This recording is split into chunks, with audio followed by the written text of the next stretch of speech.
Constantinople, March 536 AD. Spring has arrived in the capital of the Byzantine Empire. But even though winter has ended, the temperature remains cold because the sky is so dark that it blocks out the sun. What is really astounding is the way that people described this 536 event. You had writers explaining what happened in very precise detail from what they could observe. They described the sun became darkened, and we felt a thickening in the air, and we saw this fog or this dust veil. Now, they didn't know what caused it, but the descriptions are extremely thorough. The Byzantine historian Procopius wrote that the sun shone at half its strength, like it was in eclipse. This was the start of a period of colder than average temperatures, and the darkness lasted for 18 months. The sun was blocked by a dark sky for over a year. Such an improbable catastrophe may sound like it was a fictional story taken from the pages of ancient folklore or mythology. But curiously, numerous historical accounts of this event were written not just in Constantinople, but all over the world during the year 536 AD. What happened in 536 was a climate event of considerable magnitude that was terrible for the people who lived through it. The most detailed record is in Latin, and it was written by Cassiodorus, who was a high civil servant in Italy. He wrote that the sun gave off no warmth at any time in the course of the day. And there are also records in Chinese that refer to terrible cold, terrible freezing in the summertime.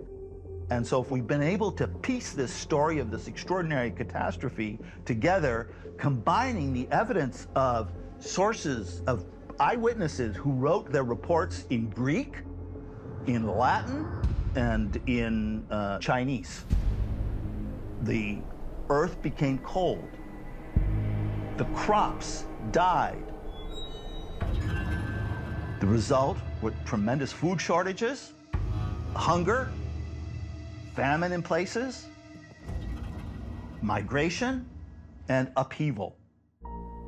It is clear from the historical record that starting in the spring of 536 AD, the entire northern hemisphere experienced darkness and bitter cold for over a year.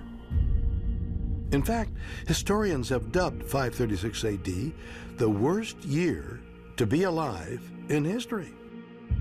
But what could have caused the sun to become blocked in the first place, and for such a long period of time? Numerous theories have been proposed, including the idea that an asteroid impact sent dirt into the atmosphere. But in recent years, some scientists have suggested the darkness may have been caused by a volcanic eruption. When you think of a volcano, you have an image of lava flows oozing out of the volcano.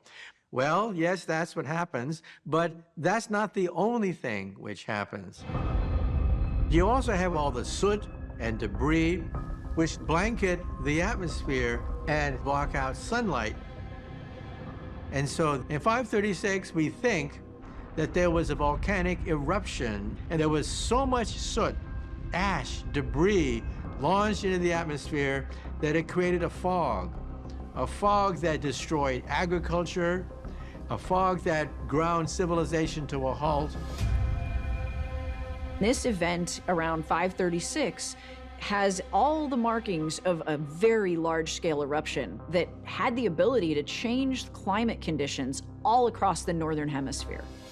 It really does emphasize just how big the effects of volcanoes are, how widespread, and how damaging they can be to human civilization. But if a volcano caused the year of darkness, then which of the nearly 1,500 active volcanoes on Earth was the one that erupted?